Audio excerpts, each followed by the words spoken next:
Welcome to the Good Work Club. I'm your host, Callie, and this is a space where we talk to women who genuinely love what they do. Not just the highlight reel, but the real story behind it. So if you're building something, dreaming about something, or just trying to figure it out as you go, you're in the right place. Let's get into today's episode. Today, I'm joined by Danielle Perea, owner of Golden Hour Co. Digital Marketing Agency based here in Las Vegas, but with clients all over the country. She's known for her unmatched work ethic, drive to succeed, bubbly personality, and has been able to get numerous businesses the results they've been aiming to achieve. In this episode, we're talking about marketing, entrepreneurship, and what it really looks like to chase your dream wholeheartedly. I'm so excited for you to hear this one, so let's get into it. All right. Hi, Danielle. Hi. So welcome to the pod. Thanks for having me. I'm so excited. Of course. I know. I'm so happy you're here. So I always start off with a little bit of an icebreaker. Okay. So when you were a little girl, what did you want to be when you grew up? Girl, I'm Filipino. Okay. Right? So the Filipino dream was either to be an actress Oh. or a singer. Oh. Yes. So I wanted to be a singer. Wow. Do you still sing? I do. Oh, I love that for you. How come I've never heard you sing? Wait a minute. We'll go karaoke one day. Okay, perfect. Yeah, I love it. That's so fun. Did you ever actually pursue anything in singing? Well, if I had stayed in the Philippines, I feel like I would have. Okay. But coming here, I was like, well, let's be a little more practical, right? So Okay. it changed. The dreams changed very quickly. Okay, that's fair. I'm not gonna lie. I thought you were gonna say you wanted to be a nurse. Girl. Because all of my Filipino queens were like, my parents said nursing or nothing. Well, the thing is with like in the Philippines, so for those of you who don't know, I was born in Seattle, but I grew up in the Philippines, in Manila. So like my mom brought me home to the Philippines before I even turned like a year old, and I grew up with my grandparents and my aunt and my uncle.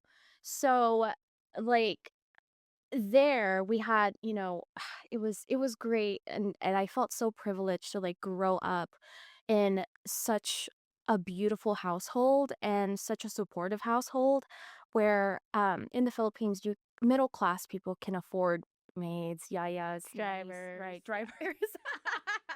We've heard the story before. Yes, yeah. So you did try to convince you you're not middle class, but again, different countries, different. Yeah. But yeah, there it's like super attainable to like get famous, Oh, right? okay.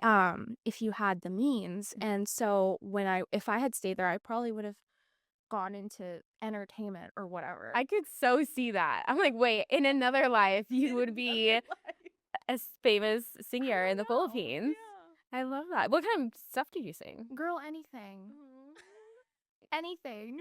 I wish I knew this side of you more, because you know what's funny? I love that you started with that, because I actually wanted you to talk about your roots Oh, and how that kind of turned. Yeah. I think where you're from, whether it's me being from Texas or my grandparents being from Mexico, Right. it really has influenced who you are and what you decide to chase as an adult. Yeah. So tell me about that. Like, what did you grow up with any entrepreneur? And we're gonna get into your business and all that, but I kind of want to go back just to little baby Danielle. Oh, And like, did you see people do entrepreneurship, or where did this come well, from? my grandpa had a hell of a work ethic. So I really do want to say that I got my work ethic from my grandpa and my mom.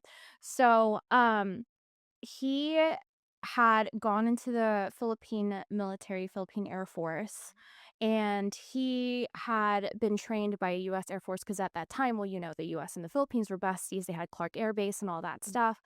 And then after that, he decided to have his own commercial flight school. So he, oh my Gosh, that's he amazing. had partners, but yeah, he would teach commercial flight, commercial plane, whatever, Yeah. to teach people how to fly planes. And a lot of his students became like Philippine Air Force or like Philippine Airlines, like pilots and stuff like that. So I learned a lot of like my business acumen from a young age from my grandpa and my aunt as well, because she also like had an import export business. I know. She had a partner from Australia, and they owned like this rattan exporting biz that one of their biggest clients was Pier 1 Imports. Oh my gosh. I know, in the early like late 90s and early 2000s. So like I learned a lot from them as a child, like, oh my god, they work so hard, like I should do that. even though I had everything like handed to me because, only child and like only grandchild too. So I mean, hey. I was a spoiled brat. I was a spoiled brat. And then when my grandpa passed away, I came back because dual citizenship, it was super easy um, to come back. And, I was here, no maid, no nanny, no driver, no nothing. Um, I used to have this, I used to have this bell. CJ and I I used to have this bell. And I was the level of being so spoiled, Yeah. and then coming here, and now I gotta get my own water. Oh my God. I gotta do my own laundry. I gotta get my own clothes prep for school because in the Philippines, I was in a private Catholic school. Here, I was thrust into public school. Oh, it's like Mean Girls. Like when you see the transition, you're like in a culture shock. I was like, but I'm so grateful to have had the experience of, two cultures. I'm so grateful to have grown up in such a loving household. And even when I came back here, such a loving household. My mom did everything for us. So, I mean, that's basically how it happened. No, but it's all making sense now. No, but in the best way. Like just hearing about your grandpa and your grandma and your mom or your aunt. It just, it's yeah, it's crazy how that really does shape you as an adult Mm-hmm. and how people believe in you. And Yeah. it's not the word entitled, but you do know what you're deserving of and you know what you can achieve and you have that confidence put in you at a very young age. I think that's why you have been so successful in the things you have done, Thank which is you. really awesome because I mean, I had a lot of failures along the way, right? Yeah. So, trial and error, but to get back up and keep going Mhm. and not throw in the towel. yeah. I was creeping on your LinkedIn and I love it. I didn't go, I didn't log in. So I just saw like the heading. I didn't do that deep research, but I did some. God. But I love that you called yourself a serial entrepreneur. Oh, yeah. Yeah. And I love that you've actually taken action because I have a lot Mhm. of serial entrepreneur, things in my head, Mhm. but you've actually done so many You're things. never gonna know unless you actually go and do it. Like, you're Right. not gonna know if you wanted to do that thing and if it was sustainable for you unless you actually go and do it. So, Exactly. my whole thing is like, how fast can I fail so I can learn lessons faster, right? Right. So there was a time when last year, I had opened this Smash Iron Online plug. I had opened this online fitness kind of like webinar program, whatever, because we kept seeing all of these things with these trainers and personal trainers, and it's kind of like this reiteration of Gym Launch from the Hormozis. So partnered up with a guy who does AI automations and then partnered up with a guy who owns Smash Iron Fitness. It's a gym here in Vegas, and both are brilliant people, brilliant partners, and they were also of like mindset of like, hey, how fast can we go through these iterations and how fast can we fail through them so that we can learn the lessons that we need to learn and then keep tweaking as we go. That's such a great perspective. I mean, failure, I never look at failure as like just failure. It's all lessons of like, okay, here's what to do, here's what not to do. Oh, I've experienced this before, so let's move on, you know? Yeah. I Uh, love that move on mentality, yeah. especially in entrepreneurship. You really can't sit and sulk. No. And after things that I've know you've been through, I mean, oh my gosh, you can't sit. You got to just keep going You and gotta keep pressing going. on. Otherwise, you're just gonna be depressed and sitting there for when you're wasting time and energy, and time is money. Right. And so it's just like, why would you, right? So I'm grateful that like my mom had instilled such a like mindset in me where like, hey, just keep going. Like you just have to keep going because there's nothing else for you to do. You're just wasting time. Time is the most valuable currency. Um, and so that's why I'm the way I am. That's awesome. That's powerful. Again, I'm like, it all makes sense now. I love it. I see how all the wires came together to make you and your awesomeness. So, how did you end up in Las Vegas?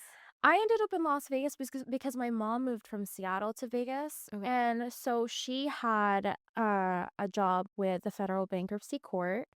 And she worked there for, I think, almost 30 years. Oh, wow. Yeah. So she made Vegas her home. And then from the Philippines, my grandpa passed. So then we all were like, well, time to go back. And then I came back here when I was like 8 years old. And so Vegas has been my home since 2002. Oh, So I would like to say a Vegas native, but yeah. Okay. Like you were born and raised in quotations, like how all the Vegas people say, born and raised. I'm like, okay, you're local. I see you. And then you went to UNLV. Tell me about that. What was college life like? What was sorority life like? And what did you major? I mean, I know what you majored in. So Pretend like I don't know. I went to school for political science, but I have a question. What is political science? I always remember hearing in the 2000s people say, I'm majoring in poli sci. What is it's the precursor to law school. being a lawyer? So, Okay. yeah, so it's basically the easiest one that you can take. That could turn into something That's it. lucrative. Okay. It makes sense now. And so I went, but then I realized I didn't want to go into law school because growing up here when I was in like high school and even into college, I knew like our family was surrounded by lawyers. My aunt worked for Henderson Justice Court. My uncle worked, her husband worked for the DA's office. My mom worked for, the federal bankruptcy court. So like right. Yeah. And so you would think that's why it flipped from singer to attorney. And then I was like, wait, I don't actually like any of this.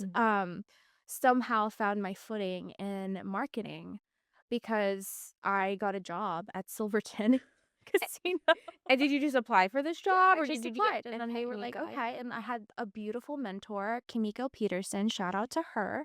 She is amazing. She's actually another like crazy entrepreneur lady. She's great. She taught me everything about, marketing and communications, even some pieces of PR. I learned a lot of the foundation from her. So, and now she's doing UGC creation. Like how amazing. She's been in Toyota commercials. Like what in the world? That's awesome. Like girl, you're amazing.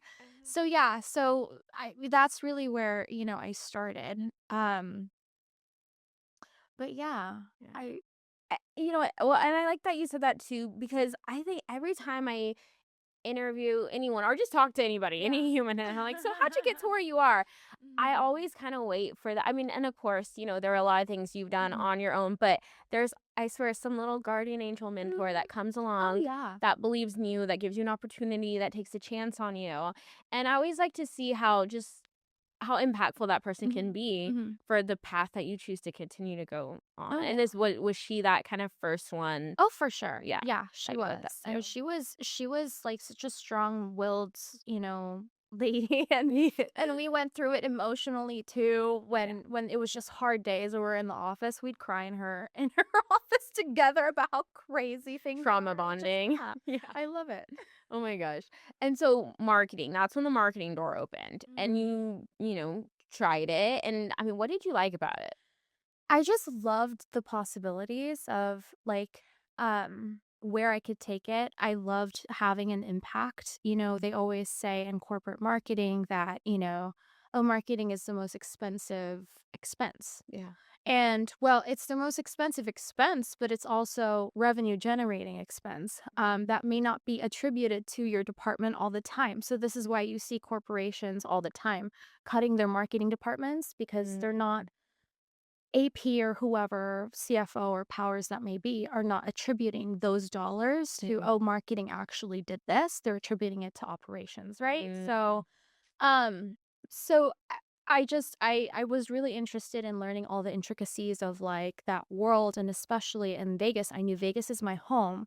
So I was kind of like, all right, well, how am I gonna make a name for myself in this town where, everything is gaming, everything is casinos, everything is flash and all this stuff. It's all marketing. So being thrust into this kind of world where, it's kind of crazy because it's like if you can make it in Las Vegas, you can make it anywhere. 100%. Yes. So that's really what intrigued me, where I was like, well, I'm being presented this extreme situation where if I can succeed here, then I can do it anywhere else. So, Yeah. Okay, queen. She said, if I can conquer this city, I can conquer any city. No, but no, it's true when you think about, I mean, because I didn't grow up here, but Vegas is, I mean, we're becoming the sports capital of the world, entertainment capital, bringing to, I mean, who knows, maybe a new Hollywood in the next few years. And it just bringing all these people here. I mean, it's marketing. It's getting the word out. It's making Vegas still seem appealing after all these years because things have changed so much over the years. So yeah, yeah, that's amazing. I love that. So, what would you say? You did corporate for a while. How long were you in that position? Probably for like, God, I want to say I did corporate for like 7, 8 years. Okay. Yeah. And then that's when maybe almost 9 years. And then that's when I branched out. Okay, that's Yeah. Was it a slow transition, or did you do an abrupt like cold turkey? I'm out of here. Oh, girl, let me tell you. So what happened was, I start in my mid to late 20s. I was like going out and I was like, meeting a lot of people in the industry and obviously like social media. I was trying to do the whole influencer thing, which Because you did foodie content, right? right, like like I was trying to do that whole thing where and at some point I was like, well, this is great, but I can do better. So, so how it really started was COVID happened. And so we were locked inside. Yes. We were locked inside and I was fortunate enough to have, because I was working so much, to have PTO banked. And at, my old corporate job, they allowed us to cash out our PTO. They allowed us to, we were basically furloughed. Oh. So we were still getting paid. At least I was. Yeah, I I'm not cashed out my PTO. I had it like I had 100. I think it was like 120 hours, 140 hours. Yeah, of we know PTO you don't banked. take it. We're getting into work-life balance later, but we know you stacked up that time. And so I was fortunate enough to be able to weather through that storm. And during that time, I started looking at, I had a bunch of friends who, well, colleagues and, acquaintances who owned restaurants, and they were asking me for help. So that's really what kind of like jogged it in my mind that, oh, maybe I should start, this business. Well, the first iteration of it anyway.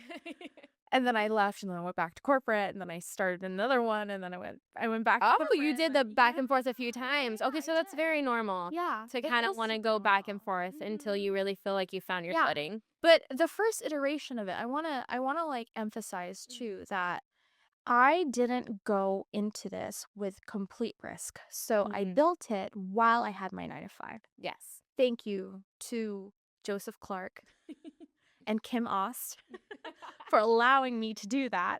But yeah, it was they were very, my mentors and my bosses were amazing and they were very much like good people who would just let me chase my dreams. So I have been very fortunate. I've been very lucky to be, acquainted with those people who just saw that, oh, she wants to do this, so we should, support her. So, yeah.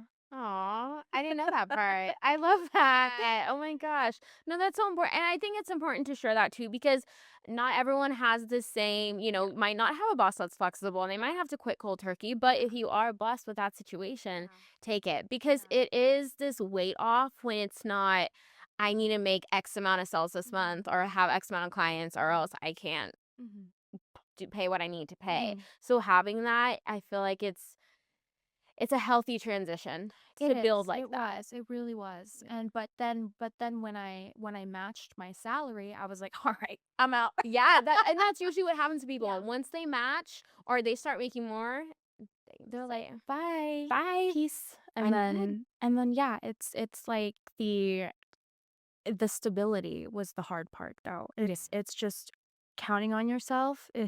When you wake up in the morning and you're like, oh my God, what do I have to do today to make it? What do I have to, what's on the roadmap of the list of things to do that I need to do that's revenue generating? How do we do this thing? How do we scale? And right now we're in a big like phase, like, as I'm hiring a BDR, we're hiring, revenue generating positions whereas before it was all like execution, it was all client stuff, right? So Right.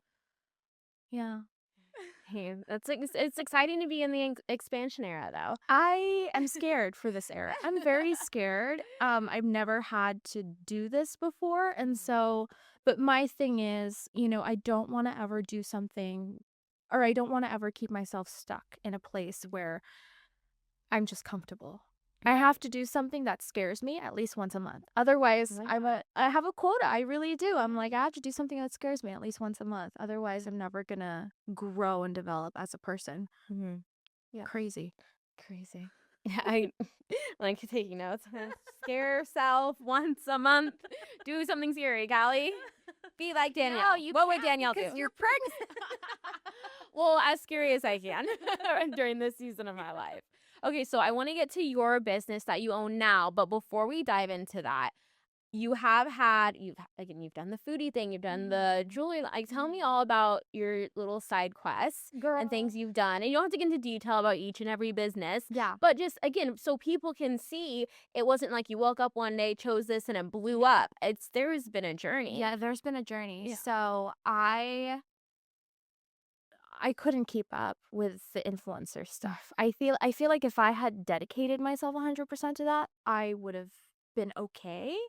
But I was just like, bleh. I'd rather do this for other people. I'd rather do this for other businesses because I understood the technicalities behind it. I understood the strategies behind it. And it was more so I would rather sell other people than really sell myself at that point in time. But the jewelry line, my overstock. Honestly, that I sank so much money into that, and because I didn't know anything really about, starting a business at that time, I started two at one time. So I got overwhelmed with one and then let this one, just kind of fall by the wayside. And then I couldn't, I didn't have the bandwidth just to raise it back up to the level that it should have been. Sucks because I designed that stuff and like it was beautiful. Thank you. and it really was, it had a purpose. It was sustainable jewelry. It was like small batch. It was all that fun stuff that was trendy at the time, in that era where people were like, oh my God, we're back to in the 2020s. We're back to, the bohemian look from 2016. And it was very like that millennial nostalgia kind of like beige girl feel, which honestly, I don't even think I am anymore. So like, she's evolved. I don't know. So like, so yeah, I mean, and now I know that it's hard for me to have an e-com like solely by myself. Yes. So it's so difficult to do that. But for me, it's better that I had that experience than the fact that I didn't. It's better that I lost that money than the fact that I didn't. It could have been a down payment on a nice house. But hey, it's all good. Yeah, Everything's working out. It happened for a reason. So like lessons learned, like you said. And again, from each business venture, I feel like you do learn something for the next one, whether it's jewelry or marketing or whatever it is. You really do. You have to have that perspective of, I'm going to learn something each time and move on and keep going. And I never wanted to be like painted where, I'm a person that's like, oh, you're just this successful. Oh no, girl, we're not even there yet. We're not even halfway there yet. Like we haven't even hit the ceiling of where I want to be. So it's like that kind of, perspective where people are looking at us and they're like, oh, the agency's doing well. It's doing okay. It's not where I want it to be though. Right. So tell me about your baby now, your current business. Tell me all about it. Yeah. I was like, wait. No. Your business is your baby because you tend to that thing 24/7, 365. Like I will my own baby. So tell me. She's like, are you giving me a prophetic word? Said, I know I believe. Yeah. I got stuff to do. Like in 5 years. So golden hour is basically, when I first started it, I just wanted it to be something that was sustainable for myself on my own, which quickly ballooned into, oh, shoot. We have to we have to, we have to go and move forward with getting more people helping with the workload. Yeah. And then it just ballooned.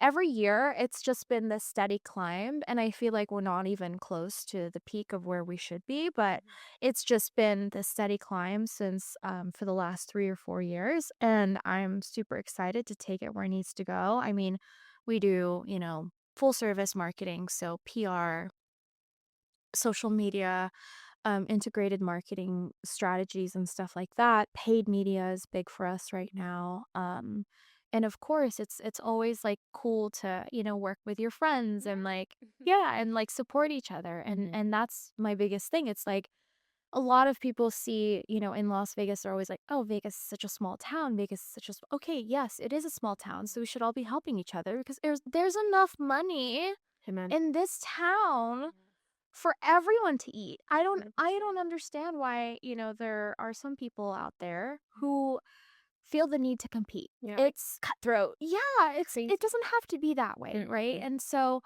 I appreciate that I have, this mindset and this perspective where I can form my own community of people, of like-minded friends, and like the people who just want to grow together. That's my biggest thing. Yeah. It's like we don't have to compete at all. Yeah. Like we can all eat. Right. Like don't be greedy. Yeah. Don't be greedy. Hey, you freaking men. Yeah. Don't be greedy. Yeah. So you started with restaurants, Mm. and is that something you're still focusing on, or would you like to? Or what are your So, thoughts on that? we started with restaurants, but now at this point, we have an engagement with a private equity firm, which is something that I would love to expand in. I know everyone's like, "Oh, PE is horrible. PE is evil." They're not. They're also just business people who are trying to, you know, get by and trying to build something for themselves as well. But we work with hospitality, hotels, golf resorts. We have, a client who's an Anytime Fitness franchisee.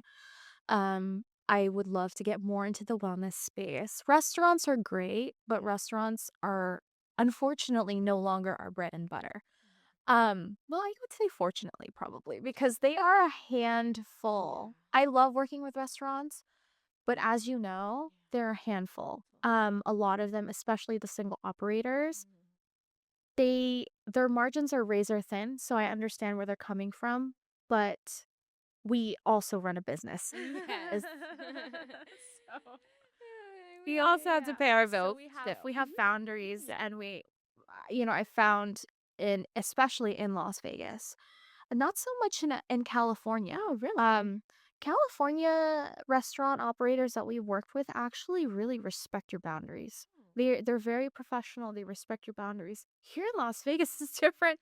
Um, I love my Vegas restaurants. I really do. Yeah. We love them so much. But yeah, you just have to be very strict on your boundaries. You have to be very, remind them that, hey, I'm not here for you at 2 a.m. Oh, it's funny because I truly feel like being a business owner, it does feel like 24/7, 365, and I've witnessed it from you. But yes, you do have to have those boundaries because that's just not how this works. Yeah, we are people. We're not machines. Yes. So So how would you say on a scale of if you were rating yourself on a test 1 to 100, your work-life balance? 0 at this point. 0. This is why Because you're in your building era. right because we're in expansion era. So it's that I mean CJ, my boyfriend, Yes. is shout out CJ. We love you so much. You're the best. He is renovating the kitchen right now. So while he's renovating the kitchen, I'm also working and then I'm clearing out the rest of the kitchen and then he's doing because he's on a strict truncated timeline. He said, He gave himself, "Yeah, or well, it's all in his head. So it's me if it's like if I don't write it down or it's not on a calendar or Oh, it's not on a it's not. time block, I Get don't it. know. Yeah. I don't know if there's no text, if there's nothing Yeah. that I can reference, nothing. Not only Google Calendar, so you can forget it. Done. But he's been telling me for the last 2 weeks this timeline. And for the last 2 weeks I've been telling him, "Can you write that down for me, please? On the fridge, where we have our schedules." Please. And he still hasn't done it. So he's been we've been having to, it's been a balance of, oh my goodness, I need to help you with this, but I also have to do this. And we have a couple new hires to work with in June. And then I had 9 interviews yesterday. Oh my gosh. Yeah. 4 were for Scouts America, which I'm volunteering on the advisory council for. And then another 5 were for the BDR position for the Agency for Expansion Era. So, Ugh. yeah. Yeah. And in between those interviews, I was like clearing out the kitchen. That's also why it's important to pick a good partner Right. to get you through these things. Right. It's a lot. It's a lot. It's a lot. It's a lot. You need that person. That'd be like my one piece of advice for anyone who asks me how I'm able to do this Yeah. is I picked a really good partner. Oh. She has been my rock ever since day one. He was the one who actually I was at my lowest and he picked me up. Mhm. I know, I'm gonna cry. She's getting emotional. He picked me up and he was like, "You need to figure this out. Get over it and figure it out." Oh my God. And I figured it out and he was like, "You don't have to work through this by yourself. You can do it together." CJ is gonna be like, oh my gosh, she loves me so much. I'm a mess. No, but even the hardest working boss girls have their Yeah. soft girl era and and need to be picked up. And it's because you're holding down the fort for everyone else around you. Someone needs to be there for you. And that's why, again, someone could look at you from the outside and think, oh, this boss girl killing it, doing amazing. Yeah. But you are saying right here, right now on record that your partner is so important to you. It would not be to keep going. without CJ. No. Stop. On the record. On the record. It would not be possible without CJ, literally. And everybody's like you guys, you're, you can do it all on your own. Girl, yes, I can be independent, but that man pays all the bills. Let's go. Let's bring it. That's the only reason why I can do what I do. Yeah. So, I mean, and shout out to you again for saying that and sharing that, because again, people can look from the outside, because there's been times where I thought, man, that girl's killing it, and little do I know, I'm like, well, she's not paying rent because she lives at home with her parents, or her husband fully supports her. But it goes to show you can't compare yourself to everyone, because everyone is having their own journeys and going through their own, and all you can do is do with what you've been given. yeah. And if you have been blessed with a man that's going to support you, Yeah. then by all means. Yeah. And that's why I'm able to go at the rate that I'm going, because I can take all the risk. Yeah. Meanwhile, we have That stability. stability. Yeah. It's the Yeah. best of both Yeah. worlds. Really is. That's why I'm so I don't think we have tissues. Like he's using the pillow. No, but it's true. The people who you surround yourself with, especially in entrepreneurship, it is make or break. Yeah. It is make or No, break. it really is. And I mean, you've seen the journeys that I've gone through with, I'm happy for people if they decide to go their own route. Yeah. It's like I've just had to, be very strict on my boundaries with a lot of people, and I'm happy with my circle now. So I mean, it takes a while to, find your people, but when you find them, it's like, okay, they're lifers. Yes. These are people I can trust, and they're freaking in it. And so, aw.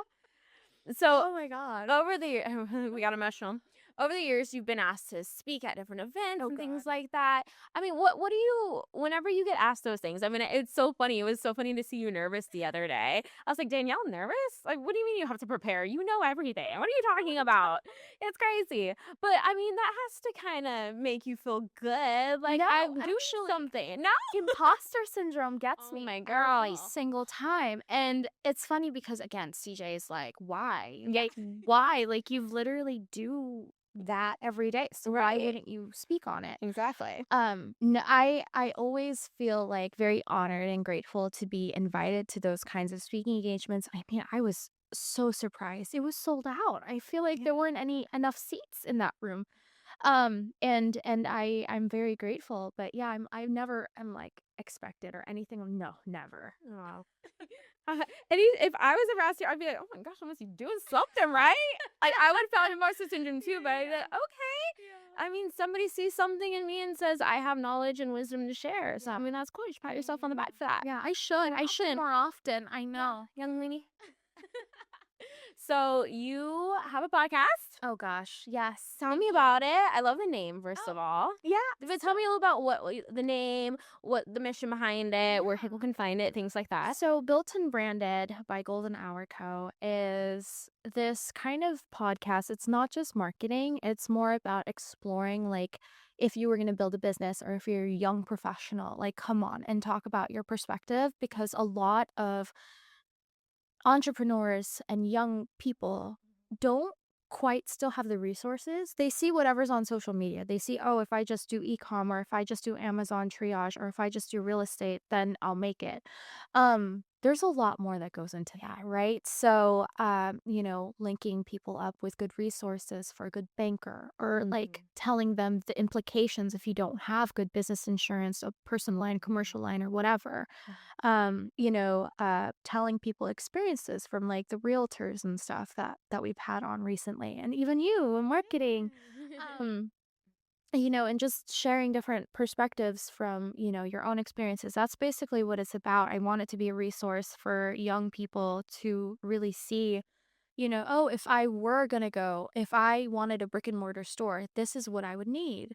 If you would need a commercial realtor, you would need a specialization in retail or whatever it may be, right? So that's basically it. You can find it on YouTube, Spotify, Amazon, Apple Podcasts. So yeah, That's exciting. yeah. So what's next for because here's the thing. I know a lot of business owners.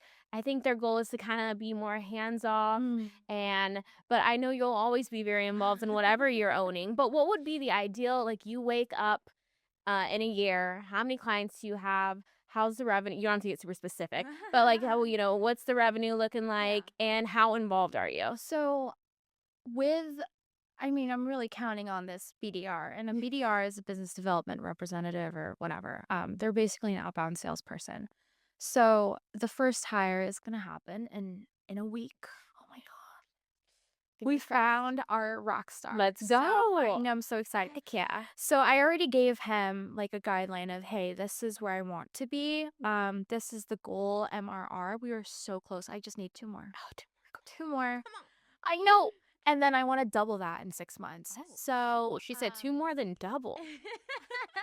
in a year, I would at least want to be able to hit 7 figures. So that's where we want to go.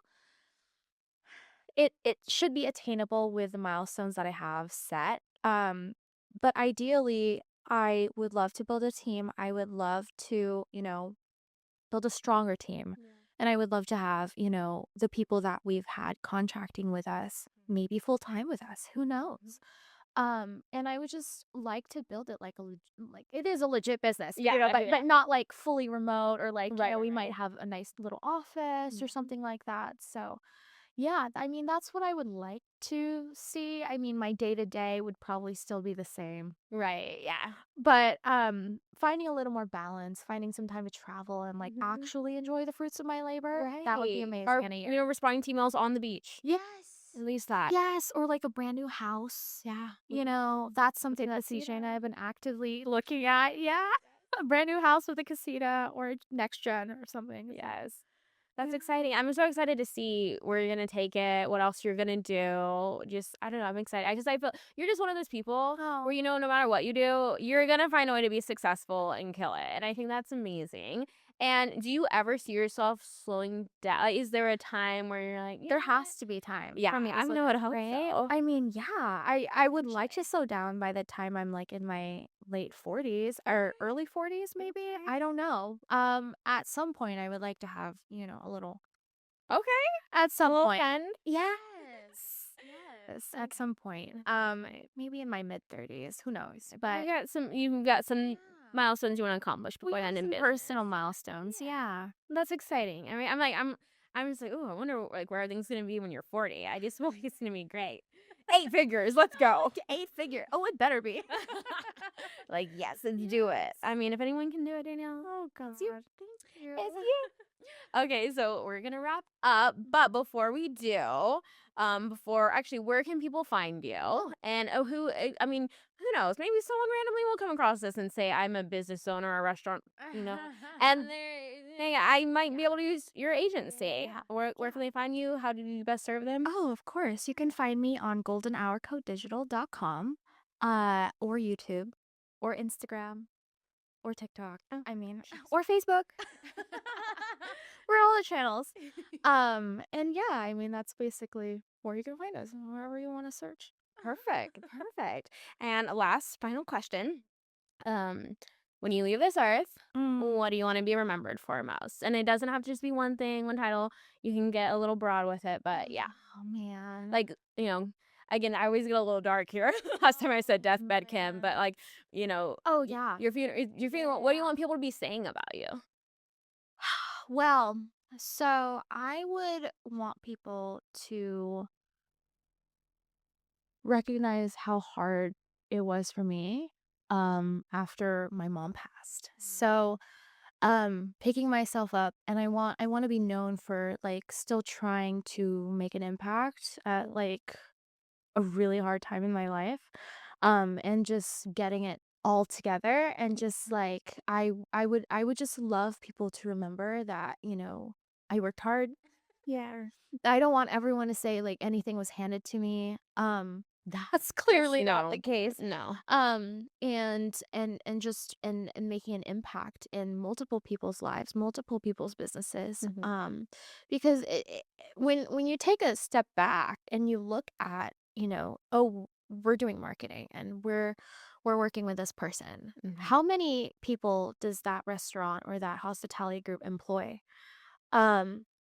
You have this responsibility that's on your shoulders, especially when they hire you, that you have to produce these results. And this is why we work so hard, is because I look at it and I say, okay, so this hospitality group employs 500 people, so we have to help 500 people. It's not just one business, it's not one company, it's 500 people's lives getting affected if you do a good job or if you don't do a good job. So this is why we work so hard. Oh, wow. Like, who knew? I'm so emotional. I'm so emotional today. It's because I would observe people in marketing and think, how do they love this? This is a lot of work. Yeah. But when I see that it's coming from a place of service and you wanting to, you have a big heart and you want to help people, I think that's really beautiful. Yeah, thank I you. think that's so awesome. And just really quickly, one more time before we wrap up, I have to ask this because like you mentioned your mom a few times and we don't have to get too deep into it. But as somebody who I've had friends lose their mom, Yes. and like as somebody who's gone through that, what is the best thing a friend can do? Just be there. Yeah. And it doesn't have to be like, oh, thinking of you. No, just be there. And I mean, you and I have had conversations about this. You've been there for me through this, and I appreciate our friendship so much. There's not really there's never any moment where you're not grieving. Yeah. Just last night. Oh, I'm gonna cry again. Oh my God. Just last night I was crying because we were clearing out the kitchen and I was like, I wish I could FaceTime my mother. I'm a mess. You're a mess. Shoot, we opened up the floodgates. I'm so sorry. I'm sorry you're a mess. Oh my gosh. And yeah, I just, it's that's the best thing, that just be there. We have some family friends who said, "Oh, just thinking of you." I would rather not. I would rather not them tell us, "Oh, we remember this time that your mom, did this and that." That's great that you're thinking of her, but I'm grieving every day. Yeah. So thank you for being there, And she in every process. Yeah. Oh. Yeah. Well, thank you, Danielle, for sharing your heart and soul with us today. Oh my God. Your journey, your all the things. I really hope and pray that people, just see themselves in you, whether it's through entrepreneurship, or your personality, through what you've been through with your mom. I'm sure she's very proud of you.